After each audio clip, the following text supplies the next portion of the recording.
YouTube model building community, Chris Chapman here, coming at you from the Rusty Nuts Model Shop. We're going to go ahead and focus on the second phase of the tutorials on rusting and weathering a vehicle on a model kit.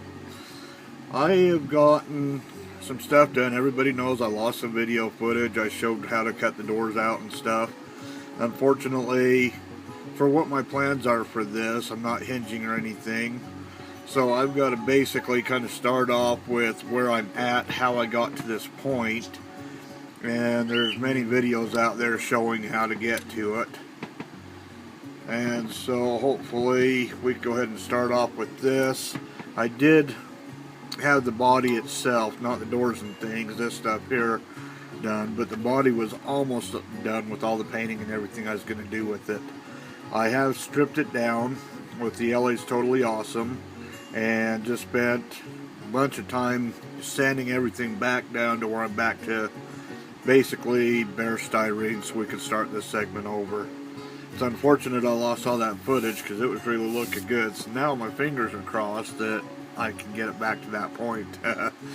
So, no, I'm going to point out also, I'm going to be going over a couple of aspects and procedures that I do that 90% of you guys already do and you already know of and are aware of. I'm doing that just so that I can show my process in doing this and how I do it. Like people ask me is, how do you do it? Well, here you go. Also, another reason why I'm doing a bunch of the how I do things 90% of you are familiar with is there's 10% of you guys that are not. These video tutorials aren't for the people that know how to do the do the model kits, but for everybody to learn new steps, new processes, rather, or either if you've been in the hobby for 20, 30, 40, 50, 60 years, hopefully there's something new that you can learn off of these videos. And so when I kind of start showing how I do my seams and everything and the reasons why, I want people to understand, well, I already know that. I am so glad that you already know that, but at the same time there are some people that don't, so please bear with me so that I kind of help everybody in the process. Now keep in mind also, this is just my way. There are many videos by many model builders out there that have tutorials that show their way and how they do things, and everybody's different. Humidity and climate changes how you thin your paints, so you got to play with it. You got to mix it and then take what somebody else does that works for them and find a way to make it work for you. So as I'm doing this and stuff, you look at it, go ahead and take notes and stuff, and then find your own way and own version.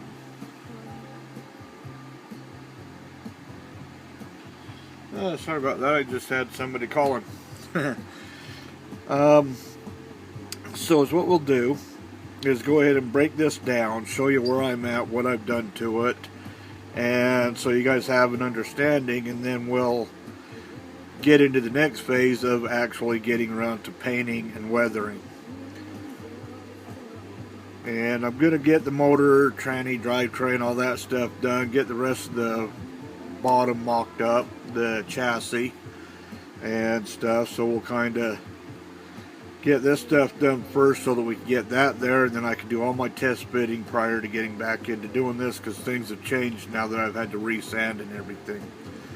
We're going to start off with the motor. A little bit about this is I put the two halves together, and a lot of people do that, not like you're supposed to, but if you see, you know, maybe if I turn this light off it'll be better. I'm not sure how well this is gonna come in. On here there's a seam that comes right down the center, down here across the top of the tranny, and you guessed it, comes around to the bottom of the tranny and then across the oil pan. That is a horrible seam. Now, oops, where did it go?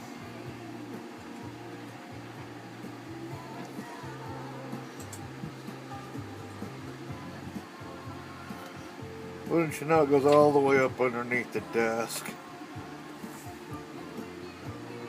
Okay, here we go. Sorry about that. Now, these seams are non-existent in real tranny or oil pans. You're not going to get a good fit with other parts like your manifold across the top here if this isn't leveled out. This is stuff that I really focus on making sure I get cleaned up really good. Bad thing about it is you're not going to see this in here because it's going to have the manifold over the top. But doing the prep properly on this is going to make that manifold fit better. It'll make your valve covers fit better. So I'm going to come back to this and show you in a minute how I go about fixing all this stuff up. I've got it also on my seat.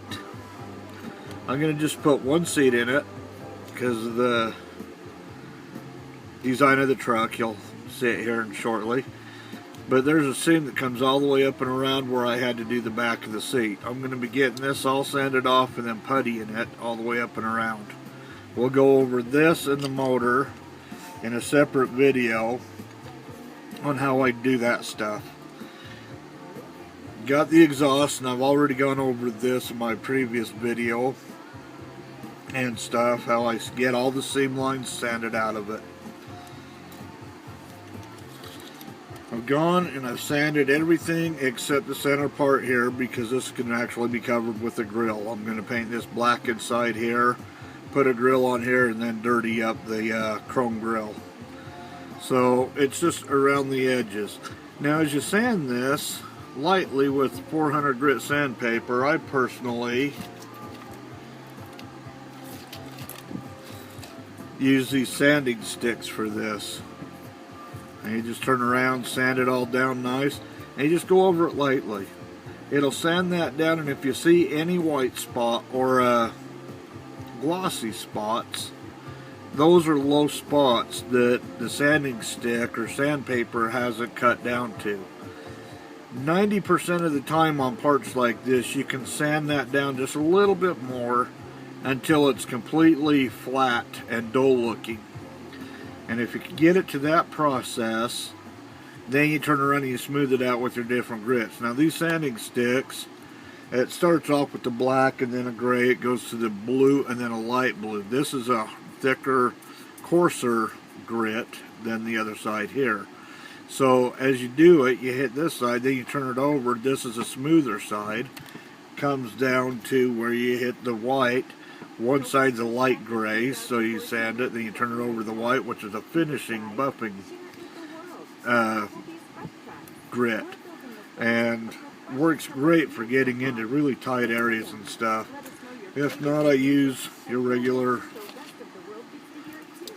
sticks.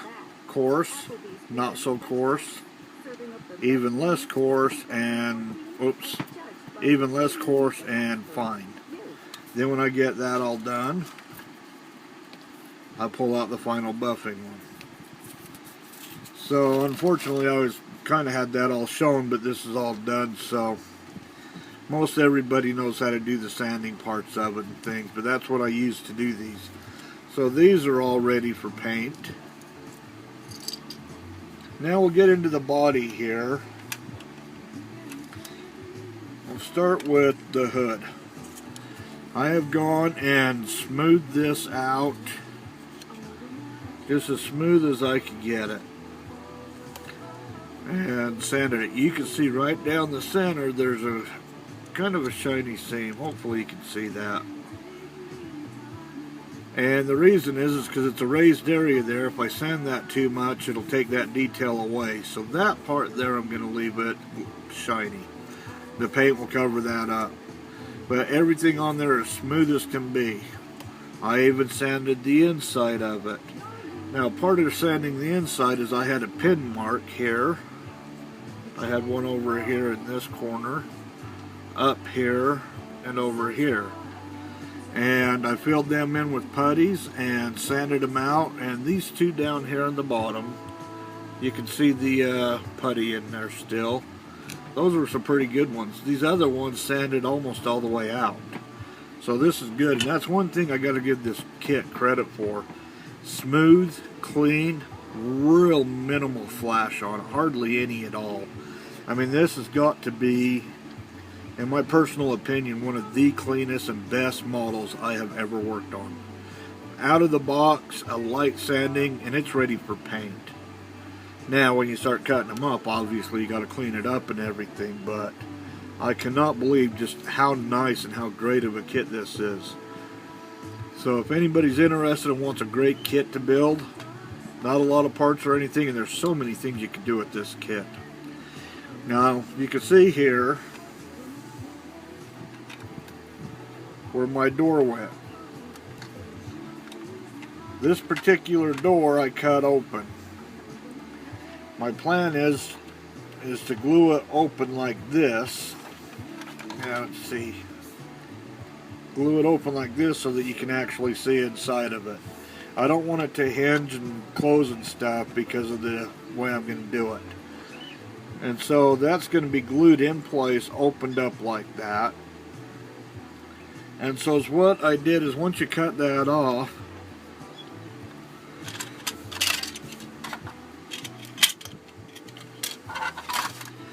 I ended up cutting the inside door panel. You can see over here, it's still on.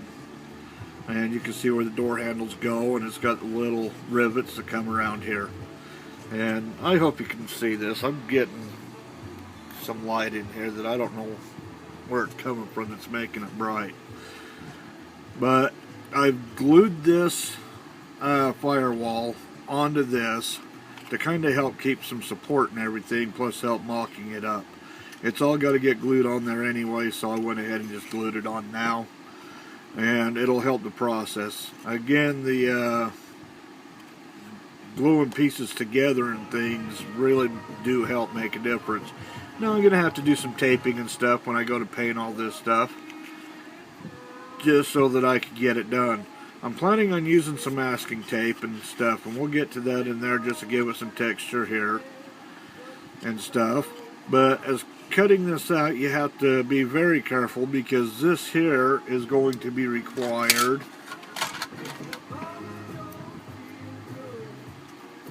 to help hold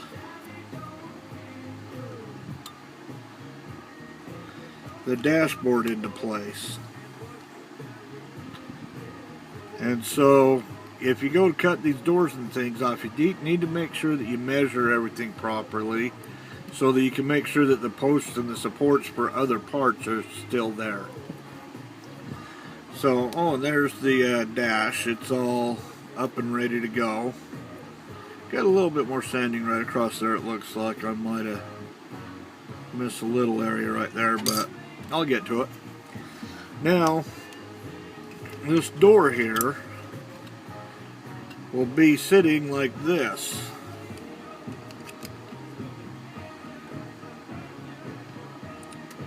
And so what happens is you have to cut that piece out so that you can put it on the back of the door. Now, I went and I glued a piece of styrene sheet across here, not sheet is what I'm saying, this sheet. Right across in here, I glued all that together, and then I ran some putty,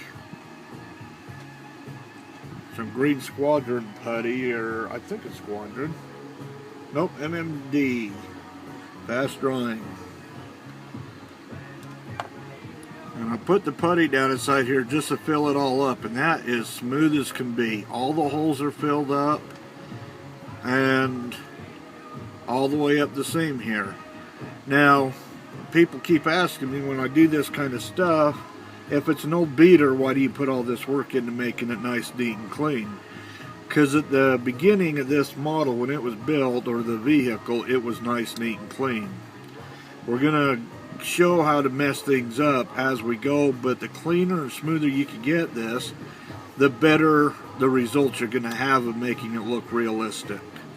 If you have a seam line that comes all the way through here and you don't clean it up, you're not going to end up having a realistic finish on your door, because the door is not going to have a seam line there. Although I'm going to bugger this up pretty good, and I've got some really cool ideas on it. Now, what I did, and I don't know if you're going to be able to tell, I put some styrene strips up across here as part of the door jambs. I put them thin because of all the pictures that I've seen. There's not a whole lot there. It comes up and it has a little bit of a roll here, a little bit of a roll there that comes up and around and down, and then the top part here where it sinks in is what closes up inside the door here. And so that's what it would normally look like, and then it opens up.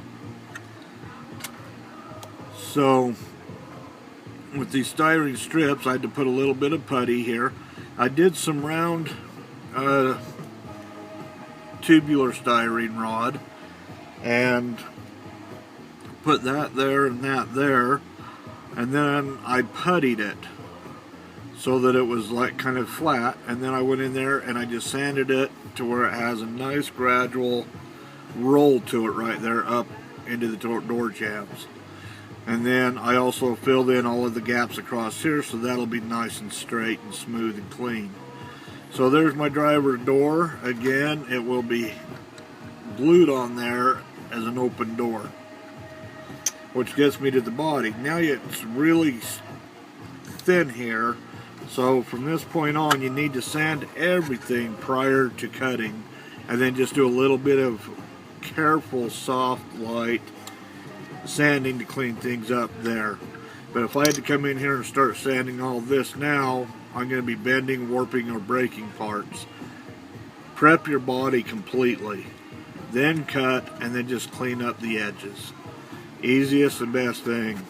Now I got the back doors here. This is going to be interesting because the doors themselves came as one piece. Then it had this backing piece that you put on there to show the thickness of it, and then it just glued in there, and it's closed door. I don't want a closed door because of what my plans are on this.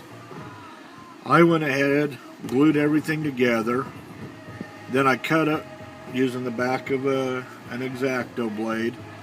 I taped it across here, cut the tape down the center, and then the back of the blade.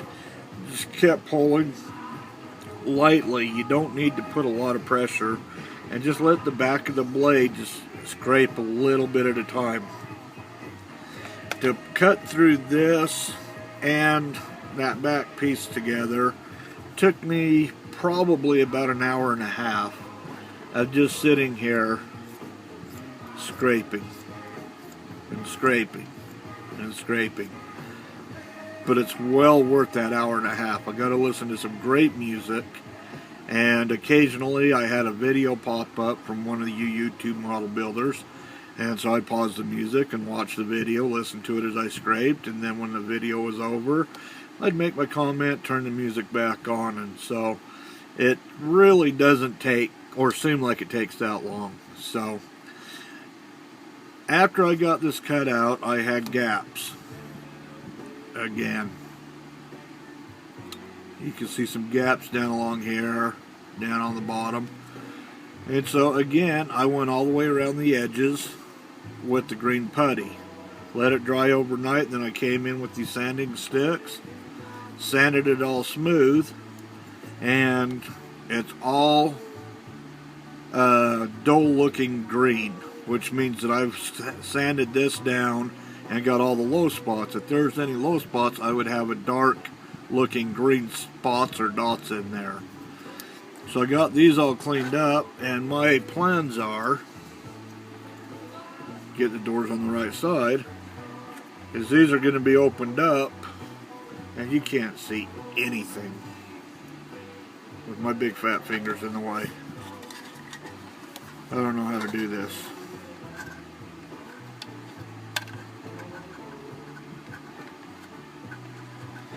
I'm going to have the doors open up like this, kind of. Obviously a little bit neater. And in my previous segments, you guys saw that I had made the pipes and stuff. Well, them are still curing. And so I'm going to have them actually sticking out the back of this. I'm going to get the inside, the wood floor done and everything. And so I want the doors to be open so the pipes can kind of stick out and make it look like somebody's storing some old pipe in there, and over the years they've rusted along with the body of the truck here. Excuse me again. Guess it's coffee time.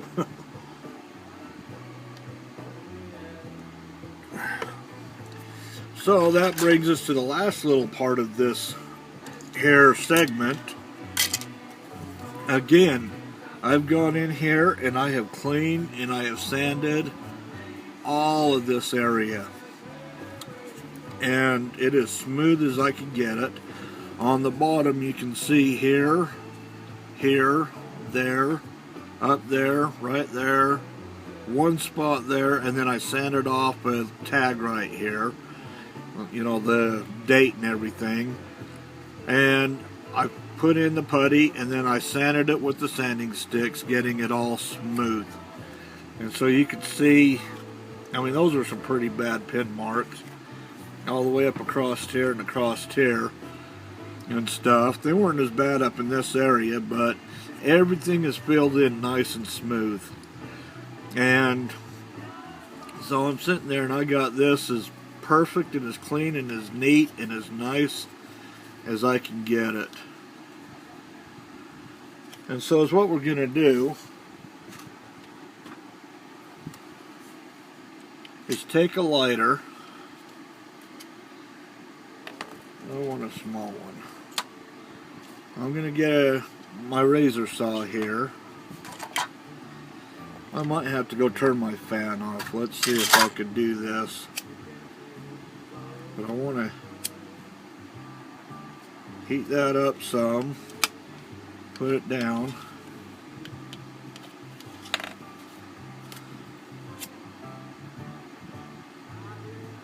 I like to do it from the bottom, so if it kind of bubbles or anything,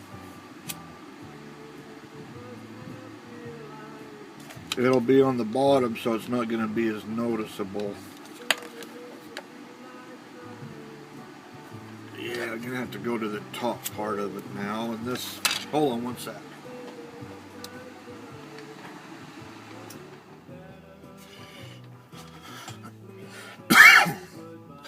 Okay, I turned off my fan, so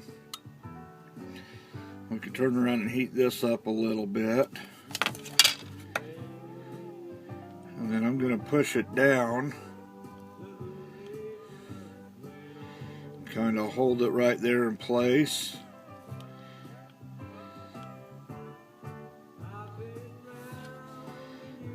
See if I can get another one down here.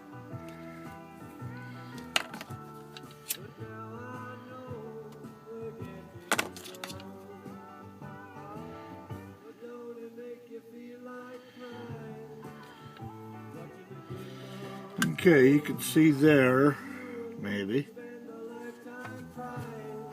There you go. You can see I've got the little dent in it, and another one down underneath here. Let's see if I can show it this way. There we go. It's got some light from the window coming in that kind of interferes. And so you can see how I've got my little dents and dings in it. Got a nice finish and everything, and then you go and you ruin it like that. That's what brings character to them. I want to take that lower one,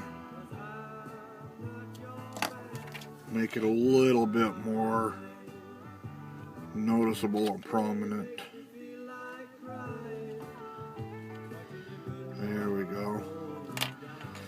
So just something mild like that. Now this other side, I'm going to go, let's see, where are we? I'm going to go right here and caught it on fire.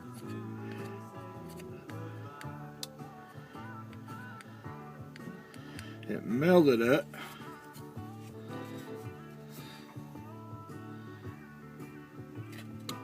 So you kind of see how it's buggered up that, and it's got a crease and a ripple in it.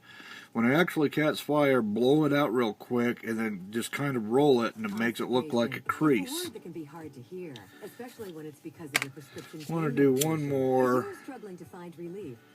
down in that area. A clinical research study. It's evaluating an oral investigational drug to see if it may provide relief of constipation caused by prescription pain medication. Hey, there's a commercial for you. Or call 1-800-473-1527. That's 1-800-473-1527. Now back to your music. There we go. Commercial about constipation. Lovely.